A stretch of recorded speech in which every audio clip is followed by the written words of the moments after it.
হয়তো স্বপ্ন ছিল ডাক্তার হয়ে কাজ করবেন মানুষের জীবন বাঁচাতে, কিন্তু তার আগেই ধর্ষণের পর হলেন খুন।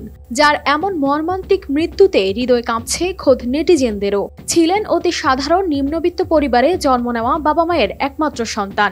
MBBS পাশ করে কলকাতার RG কর মেডিকেল কলেজের চেস্ট মেডিসিন বিভাগে পোস্ট গ্রাজুয়েট করছিলেন। গেল বৃহস্পতিবার রাতে টানা 36 ঘন্টার অনকল ডিউটিতে ছিলেন তিনি। হাসপাতাল সূত্রে জানা যায়, দিবাগত রাত 2টার দিকে বাইরে থেকে খাবার এনে সহকর্মীদের সঙ্গে নৈশভোজ সারেন।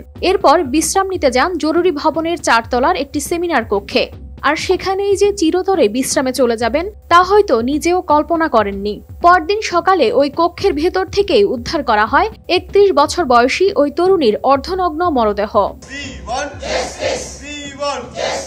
মরদেহ উদ্ধারের পর হাসপাতাল কর্তৃপক্ষ ওই চিকিৎসকের বাড়িতে ফোন করে জানায় তিনি আত্মহত্যা করেছেন। পরে তীব্র জনরোষ ও ক্ষোভের মুখে পুলিশ এই ঘটনায় খুন ও ধর্ষণের মামলা দায়ের করে। শুরু হয় চিকিৎসকদের আন্দোলন। তারা দাবি করেন নিরপেক্ষ ময়নাতদন্ত ও হত্যার বিচার বিভাগীয় তদন্তের।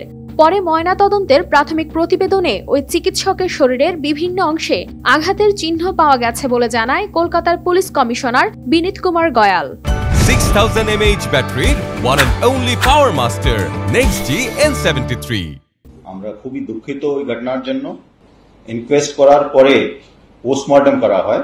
পোস্টমর্টমের জন্য একটা বোর্ড গঠিত করা হয়েছিল, যার মধ্যে 2 জন ফিমেল মেম্বার্স ছিলেন। টোটাল 3 জন ডক্টরদের বোর্ড ছিল। ওটা পুরো ভিডিওগ্রাফিও করা হয়েছে এবং ওখানেও ফ্যামিলি মেম্বার্স এবং স্টুডেন্টসরা অ্যাজ উইটনেসেস প্রেজেন্ট ছিলেন। ধর্ষণের পর তাকে শ্বাসরোধে হত্যা করা হয়েছে বলে ধারণা করা হচ্ছে।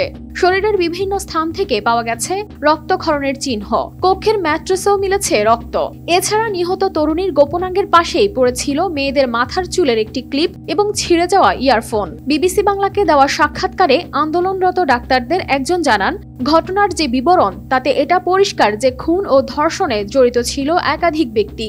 নিহত ওই তরুণীর পোস্টমর্টেম ও অটোপসি রিপোর্টের কপি তাদের হাতে এসেছে। তাতে দেখা যায় তার স্টারনাম, কলারবোন ও পেলভিক জয়েন্টে ভেঙে গিয়েছিল।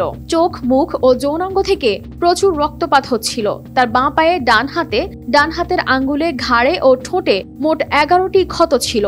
সারা শরীরে নির্যাতনের যে ধরনের লক্ষণ পাওয়া গেছে তা থেকেই তার সহকর্মীরা মনে করছেন এই কাজ কিছুতেই একজন ব্যক্তির পক্ষে করা সম্ভব নয়।